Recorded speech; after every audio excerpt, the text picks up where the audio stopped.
अगर तुमने ये वीडियो खोला है तो मुझे पता है कि तुम भी ग्रो करना चाहते हो, तुम भी गेन्स बनाना चाहते हो, अपनी लाइफ में प्रोग्रेस करना चाहते हो। तो प्लीज चैनल को सब्सक्राइब कर देना, वीडियो लाइक कर देना। ये दोनों चीजें चैनल ग्रो करने में मदद करती है और ये चैनल तुम्हें ग्रो करने में मदद करेगा। वर्कआउट शुरू करने से पहले मैं एक चीज क्लियर कह देना चाहता हूँ, मैं एक सर्टिफाइड पर्सनल ट्रेनर नहीं हूँ। मैंने माइक मेंजर के मेथड्स काफी ज्यादा रिसर्च की है कि उन्होंने डोरियन येट्स को कैसे ट्रेन किया, डोरियन येट्स कैसे ट्रेन करते हैं करंटली, डोरियन येट्स के क्या प्रोग्राम्स हैं। और उस सारी रिसर्च के बाद मैंने अपना वर्कआउट प्लान किया, प्रोग्राम किया और देखा कि मैं किस तरह से वो सारे मेथड्स अपने कंफर्टेबल वे में अपने प्रोग्राम में और अपने वर्कआउट में अप्लाई कर सकता हूँ। कुछ बातें मैं पहले से एक्सप्लेन करना चाहता हूँ ताकि आपको बाद में कंफ्यूजन ना हो। अब माइक मेंजर का ये कहना था कि तुम्हें वॉल्यूम ट्रेनिंग करने की जरूरत नहीं है, तुम्हें इंटेंसली ट्रेन करने की जरूरत है। वॉल्यूम ट्रेनिंग क्या होता है कि जैसे मेजोरिटी लोग जो फॉलो करते हैं कि 20 सेट्स अ वीक, या तो फिर एक सेशन में एक एक्सरसाइज के 3 से 5 सेट और उसी तरह हर एक सेशन में 4 अलग एक्सरसाइज, हर एक्सरसाइज के 5 अलग अलग सेट। तो माइक मेंजर का कहना था कि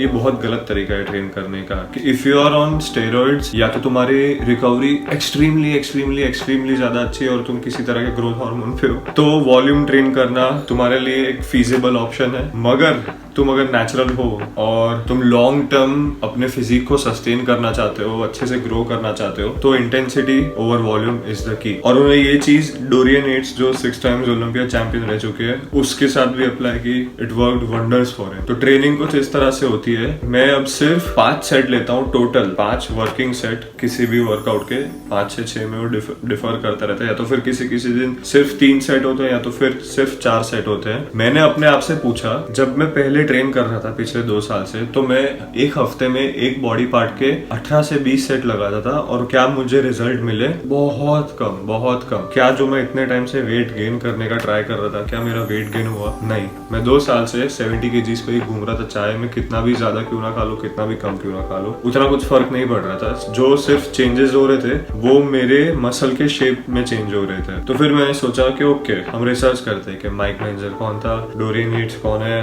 क्या क्या मेथड्स है उन लोगों की, क्या सिखा रहे हैं और वो कहना क्या चाहते हैं। यू आस्क एनीवन और योरसेल्फ 2 क्वेश्चंस जो मैंने अपने आप को पूछे कि व्हाई डू वी नीड 3 और 5 सेट्स पर exercise? If more sets was the key, अगर ज्यादा सेट्स आंसर होते मसल ग्रोथ के, तो जो आदमी एक एक्सरसाइज के 80-80 सेट करता है एक हफ्ते में, वो तो मिस्टर ओलंपिया होता ना। पर वो केस है नहीं। तो फिर हम इतने सेट क्यों कर रहे हैं, इतना फटीग क्यों हो रहा है? और why do we train? To stimulate growth, to grow your muscles, to look good, right? तो वो चीज अगर हम सिर्फ एक सेट में अचीव कर सकते हैं पर एक्सरसाइज, तो हमें 3-3, 4-4 सेट लगाने की क्यों जरूरत है? तो हमें उतनी एनर्जी वेस्ट करने की भी क्यों जरूरत है? तो हमें उतना टाइम जिम में स्पेंड करने की भी क्यों जरूरत है? Shorter the workout, intenser the workout, उतनी ही जल्दी रिकवरी, उतनी ही बेटर रिकवरी, उतना एक्स्ट्रा टाइम तुमको घर पे मिलेगा, उतना एक्स्ट्रा टाइम तुम अपने काम में ज्यादा डाल पाओगे, रिकवरी पे ज्यादा डाल पाओगे। अब मेरा स्प्लिट कुछ इस तरह से है, मैं chest, back, arms, legs split follow करता हूँ। डोरियन येट्स और माइक मेंजर के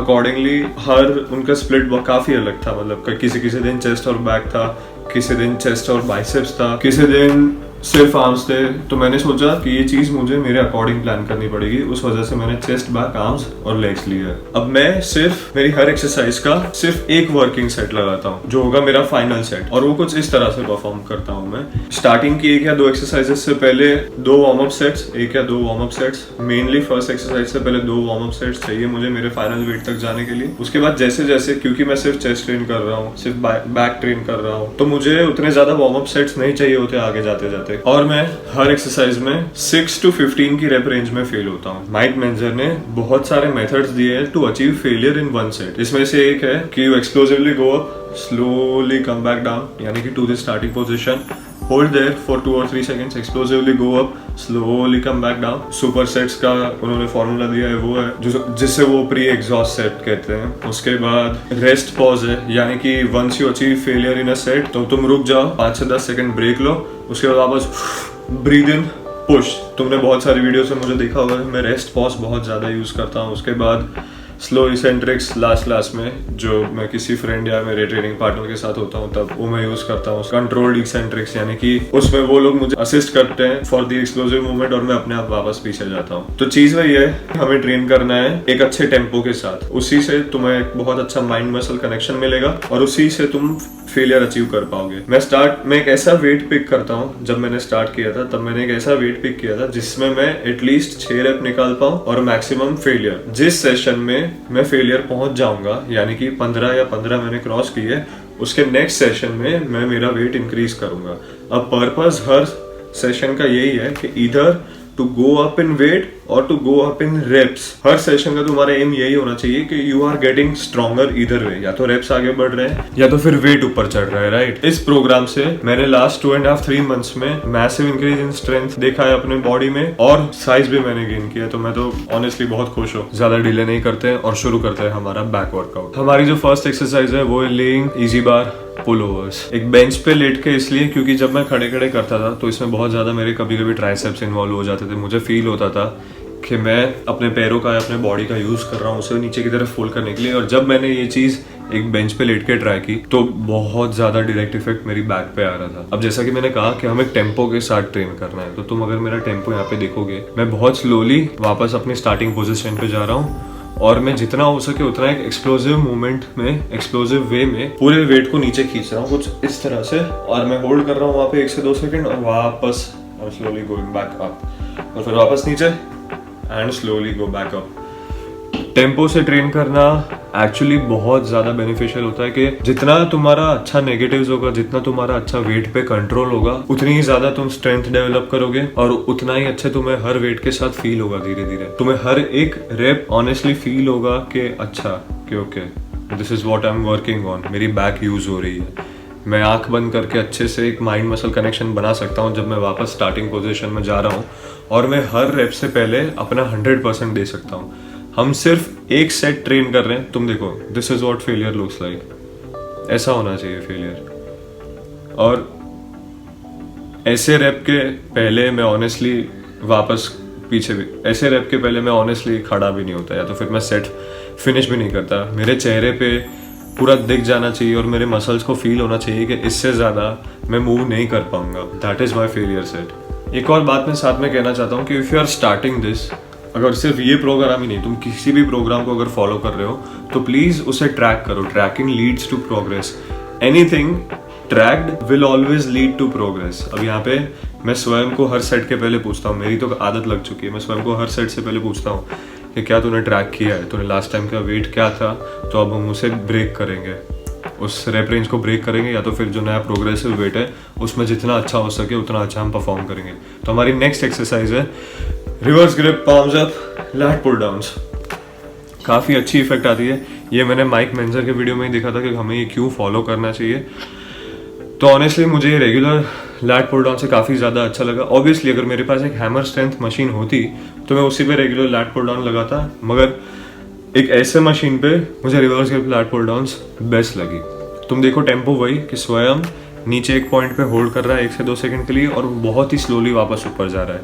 नीचे आओ तो किसी भी तरह की बैक ट्रेनिंग में मैं एक ही चीज़ इमेजिन करता हूँ कि मेरे बैक के बीच में किसी ने एक पेंसिल रखा हुआ है या तो फिर एक स्केल है, कुछ भी है, और जो मैं मेरा कॉन्ट्रैक्शन वाला पॉइंट है उससे मैं कंप्लीटली एक पिंच ले रहा हूँ। पूरा मैं ऐसे आ रहा हूँ और अपनी बैक से मैं पेंसिल या स्केल को स्क्वीज कर रहा हूँ, पिंच कर रहा हूँ। उस तरह से मुझे बहुत अच्छा एक माइंड मसल कनेक्शन फील होता है और वापस ऊपर स्लोली जाने से भी एक बहुत अच्छा स्ट्रेच और माइंड मसल कनेक्शन फील होता है कि ओके मैं ये मसल यूज कर रहा हूँ, पूरा स्ट्रेच हो रहा है और स्क्वीज यूज कर रहा हूँ, स्ट्रेच हो रहा है एंड स्क्वीज।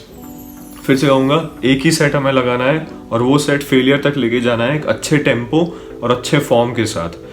याद रखना ऑलवेज कोई भी एक्सरसाइज करो, फॉर्म ओवर वेट बहुत ज़्यादा इंपॉर्टेंट है ये चीज़। Form over weight. फेलियर जा रहे हो मगर तुम्हारा फॉर्म अगर बहुत खराब होता जा रहा है धीरे धीरे तो मत जाओ, बस वहीं पे रोक दो सेट जहाँ पे तुम्हें पता लग रहा है कि ठीक है मेरा इससे आगे फॉर्म बिगड़ने वाला है या फॉर्म बिगड़ना शुरू हो गया है, आई हैव रीच्ड फेलियर, मैं यहाँ पे रुक जाऊंगा। मैं नेक्स्ट सेशन में मेरे अच्छे फॉर्म के साथ 1 या 2 एक्स्ट्रा रेप निकालने का ट्राई करूंगा।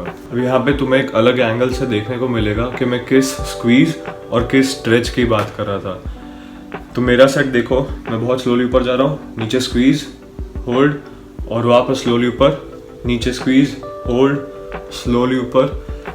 किसी भी एक्सरसाइज को करते टाइम ब्रीदिंग बहुत ज़्यादा इंपॉर्टेंट है। मैं जितना हो सके उतना, जब मैं पुल करने वाला होता हूँ या पुश करने वाला होता हूँ, उससे पहले मैं एक बहुत अच्छी सांस ले लेता हूँ। मैं ऐसा सोचता हूँ कि पूरी दुनिया की ऑक्सीजन मैंने खींच लिया।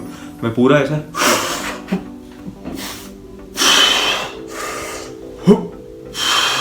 बहुत ज़्यादा इंपॉर्टेंट है। जितनी हवा भरोगे अपने अंदर, तुम्हें ऑनेस्टली ट्राई करके देखना, उस रेप में स्ट्रॉन्ग फील होगा। और मैं किसी भी सेट को लेते टाइम अपने आप को यही कहता हूँ, फेलियर सेट है, this is all I have got, 1 rape at a time. और वो जो एक रेप तुम्हारा होगा, हर एक रेप एक क्वालिटी रेप होना चाहिए, एक्सप्लोसिव रेप होना चाहिए, स्लो रेप होना चाहिए। एनालाइज करो कि तुम कौन सी मसल को ट्रेन कर रहे हो।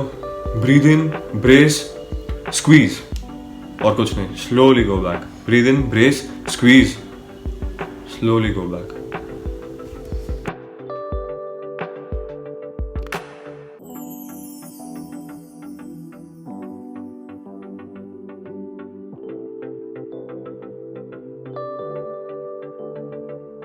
मूविंग अप, हमारी 2 एक्सरसाइजेस हो चुकी है। First lying lat pullovers, second reverse grip palms up, मतलब कि वही reverse grip lat pull downs. और अब हम आएंगे हमारी 3rd एक्सरसाइज पे, जो है 1 आर्म केबल रोइंग्स। मुझे 1 आर्म केबल रोइंग्स केबल पे करने इसलिए ज्यादा पसंद है। यूजुअली लोग डंबल्स पे 1 आर्म रोज करते हैं, मगर मुझे केबल इसलिए ज्यादा पसंद है क्योंकि एक कांस्टेंट टेंशन वाला फील देता है ये मुझे इतनी चिंता करने की जरूरत नहीं होती जब मैं केबल पे एक 1 आर्म रोज परफॉर्म कर रहा होता हूँ कि कहीं मेरी लोअर बैक पे आएगा, कहीं मेरा फॉर्म गलत तो नहीं हो रहा, कहीं मेरी ग्रिप तो ज्यादा नहीं छूट रही। क्योंकि केबल पे यूजुअली सबके पास बेटर ग्रिप वाला फील होता है एक डंबल से। और इसमें जो कांस्टेंट टेंशन मिलता है, जो स्क्वीज का, जो स्ट्रेच का, वो मुझे पता है कि किसी को भी कभी डंबल में नहीं मिलेगा। अगर किसी ने भी केबल रोइंग ट्राई किया हुआ है तो उसे पता होगा कि cable rows, 1 arm cable rows are way better than dumbbell, single arm dumbbell rows. तो सेम चीज वही इसमें भी तुम्हें रियलाइज होगा कि तुम जब 1 आर्म केबल रोज करोगे तो you are much more stronger on cables than dumbbells. जैसे कि मैं यहाँ पे प्रोग्रेस करते करते मैंने 35 kg से स्टार्ट किया था 1 आर्म रोज, और अब मैं 70 kg एक हाथ से पुल कर पा रहा हूँ। और ये प्रोग्रेशन तुम डंबल पे नहीं ला पाओगे, बहुत ज्यादा डिफिकल्ट है। शायद सौरव सिंघा जैसा आदमी 1 आर्म रो उतना ज्यादा कर पाएगा एक डंबल के साथ। मगर वही केबल पे प्रोग्रेस करना, तुम्हारा फॉर्म मेंटेन करना बहुत ज्यादा इजी होता है क्योंकि हम यहाँ पे प्रोग्रेस चेज कर रहे हैं। तो उस तरह से मेरे दिमाग में machines are always a way better option than free weights. मैं फ्री वेट एक्सरसाइज अब ऑनेस्टली अगर मैं एनालाइज करूँ तो सिर्फ एक बारबेल स्क्वाट मेरा फ्री वेट एक्सरसाइज है। उसके अलावा मेरे सारे मूवमेंट्स मशीन्स पर है, और मुझे मशीन्स पे जो प्रोग्रेस मिला है वो मुझे आई नो डंबल्स में या बारबेल्स में डायरेक्टली ना मिलता। अब 1 आर्म केबल रो करते वक्त ध्यान रखो कि 1 आर्म केबल रो करते वक्त यू वॉच एंड लर्न। तुम मेरे वीडियोस देखो, तुम सीखने का ट्राई करो। मेरा हाथ हमेशा मेरे बॉडी के बहुत क्लोज होता है। मैं पुल करता हूँ तो मेरे एल्बो से पुल करता हूँ और मेरे बैक से पिंच करता हूँ। मेरे दिमाग में यही होता है कि मैं मेरी बैक स्ट्रेच होने दे रहा हूँ। मैं मेरे एल्बो को अपने बॉडी से जितना हो सके उतना पास रखूंगा और अपने हिप्स की तरफ लेके जाऊंगा। दिस और पुल, पुल, स्क्वीज। तुम ट्राई करना, क्योंकि हमारे लैट्स हमारे रिब्स को कवर कर रहे हैं यहाँ तक, तो हमारा हाथ जितना ज्यादा पास होगा उतना ही ज्यादा बेटर हमें स्ट्रेच मिलेगा। तुम यहाँ पे देखो, ये क्या है? ये मेरा लैट है। अगर मैं मेरा हाथ इतना दूर करूंगा तो मेरे लिए वो स्ट्रेच बहुत मुश्किल हो जाएगा। अगर यहाँ पे है, better stretch, better squeeze, simple. और मैंने पिछले 2 साल से 1 आर्म रोज कर करके ही, बिलीव मी, अपनी बैक डेवलप की है। मैंने अगर मेरी एक्सरसाइजेस काफ़ी कुछ चेंज की है तो की है, मगर ये एक्सरसाइज मैंने कभी नहीं छोड़ी। 1 आर्म रोज सिर्फ एक सेट, एक failure set is all you need. मैं केबल को अपने आर्म साइज को, अगर मैं स्ट्रेट ऐसे खड़ा रहूँ तो मैं अगर नीचे लेके जाऊँ तो मेरा एल्बो जहाँ पे आना चाहिए एग्जैक्टली वहाँ पे मैं वहाँ पे रखता हूँ। अगर तुम्हारे वहाँ पे बीइंग स्ट्रॉन्ग का मशीन है तो मैं उसको नंबर 14 पे रखता हूँ। और अगर कोई दूसरा मशीन है तो एनालाइज के तुम्हारे वेस्ट से थोड़ा सा ऊपर तुम्हारा एल्बो जहाँ आएगा वहाँ उस हाइट पे तुम्हारे केबल को एडजस्ट करो and just pull, nothing else. हमारी last back exercise hammer grip rows cable पे। केबल इसलिए मैं पहले भी एक्सप्लेन कर चुका हूँ, मुझे बहुत बेटर कॉन्ट्रैक्शन, बेटर स्ट्रेच और कांस्टेंट टेंशन फील होता है केबल्स पे, क्योंकि वो वेट थ्रू टू थ्रू तुम्हारे साथ रह रहा है, तुम्हें खींच भी रहा है, तुम उसे भी खींच रहे हो, सब चल रहा है rather than a free weight. पहले मैं टी बार रोज करता था, टी बार रोज मैंने बंद करके जब ये एक्सरसाइज ट्राई की तब मुझे रियलाइज हुआ कि okay this is the real deal, ये बहुत ज़्यादा बेटर है, इसमें मुझे बहुत अच्छा माइंड मसल कनेक्शन फील हो रहा है। अब सारे एक्सरसाइजेस की अगर बात करें किसी भी दिन, तो मैं टेम्पो एक्सप्लेन कर चुका हूँ और मैं फिर से करूँगा कि एक्सप्लोसिवली कम अप कॉन्ट्रैक्शन वाली पोजीशन में, होल्ड करो वहाँ पे 1 से 2 सेकेंड, उसके बाद slowly go back down, feel करो, एक माइंड मसल कनेक्शन बनाओ कि एनालाइज करो कि कौन सा मसल यूज हो रहा है अभी वापस नेगेटिव में जाते वक्त, एक्सप्लोसिवली वापस कॉन्ट्रैक्ट करते वक्त कौन सा मसल यूज हो रहा है। और मैं इस चीज़ पे इनफ एम्फेसाइज शायद कभी नहीं कर पाऊंगा, क्योंकि ये बहुत ज़्यादा इंपॉर्टेंट है। मुझे अभी भी रिग्रेट होता है कि मैं क्यों स्टार्टिंग से टेम्पो ट्रेनिंग नहीं करता आया, कि क्यों मुझे उसकी इंपॉर्टेंस रियलाइज क्यों नहीं और इतना लेट मुझे क्यों पता चल रहा है। तो प्लीज़ तुम लोग भी ज़्यादा देरी मत करो, start training intensely, intensity over volume is the की। अब ऐसा ज़रूरी बिल्कुल भी नहीं है कि तुम लोग एग्जैक्ट ये वर्कआउट फॉलो करो। जब कोई भी मुझसे एडवाइस मांगता है और पूछता है कि भैया आप क्या वर्कआउट करते हो या आप कौन सा स्प्लिट फॉलो करते हो, तो मैं उन्हें एक ही चीज़ कहता हूँ कि भाई this is my split, chest, back, arms, legs, और एक्सरसाइजेस बहुत मेरे अकॉर्डिंगली है। ऐसा ज़रूरी नहीं है कि तुम चारों की चार एक्सरसाइज डिट्टो फॉलो करो और तुम्हें भी एग्जैक्ट सेम रिजल्ट्स मिलेंगे। नहीं, do what your body tells you to do. सबके अलग अलग कंफर्ट जोन होते हैं, सबके अलग अलग मूवमेंट्स होते हैं, सबके अलग अलग माइंड मसल कनेक्शंस डेवलप होते हैं अलग अलग एक्सरसाइजेस पे। अब हो सकता है कि तुम्हें सारी एक्सरसाइजेस पे मेरे जैसा ही माइंड मसल कनेक्शन फील हो, मेरे जैसा ही मुझे जो एग्जैक्टली फील होता है वो तुम्हें फील हो, और हो सकता है तुम्हें किसी 1-2 में ही हो, किसी में बिल्कुल भी ना हो, या तो फिर एक भी एक्सरसाइजेस में तुम्हें मुझे एग्जैक्टली जैसा फील हो रहा है वैसा ना हो और तुम्हारा स्प्लिट कंप्लीटली अलग हो सकता है। तुम स्प्लिट ये रख सकते हो मगर एक्सरसाइजेस अपने अकॉर्डिंगली डाल सकते हो। ध्यान रहे, not more than 3 to 5 or 6 sets per day, सारे सेट्स फेलियर पे, और एक्सरसाइज ऐसी पिक करो जिसमें तुम्हें तुम्हारा बेस्ट फील होता हो, जिसमें तुम बेस्ट परफॉर्म कर पाते हो और जिसमें तुम एक तुम्हारे पीक लेवल पे फेलियर अचीव कर पाते हो। मैंने उस हिसाब से ये सारी चीज़ें माइंड में रखते हुए अपने लिए ये सारी एक्सरसाइजेस पिक की है और तुम्हें भी वही करना चाहिए। किसी को भी अंधा फॉलो मत करो, ये मेरी जेन्युइन एडवाइस है। देखो what works best for you. ऐसा ऑनेस्टली ज़रूरी नहीं है कि जो चीज़ मेरे लिए या किसी और के लिए काम कर रही है वो तुम्हारे लिए भी काम करेगी। Analyse and realise what works best for you और उसमें अपना 100% दो हर दिन। मैं जिस भी दिन जिम जाता हूँ, मेरा ट्रैक करने का one of the main reason यही है कि मैं अपने नोट्स खोल के देख सकता हूँ कि ओके मैंने लास्ट टाइम इतने रेप्स मारे थे इतने वेट के साथ, या तो फिर आज मैं 1 या आधा रेप एक्स्ट्रा मारूंगा, या तो फिर मैं नया प्रोग्रेशन वेट जो मैं लेने वाला हूँ मैं उसमें अपना बेस्ट दूंगा। That is 0.01% more effort every other day, और उसी तरह मैं प्रोग्रेस करता आया हूँ। आई रियली होप तुम लोगों को ये वीडियो अच्छा लगा हो। अगर अच्छा लगा हो तो प्लीज़ इस चीज़ को फॉलो करना, वीडियो शेयर करना अपने फ्रेंड्स के साथ, जिसको ये चीज़ समझने की ज़रूरत है उसके साथ शेयर करना। जितना हो सके तुम भी इस चीज़ को फॉलो करने का ट्राई करना कि intensity over volume is the key. और I will see you soon. Next video में हम बात करेंगे मेरे चेस्ट वर्कआउट की।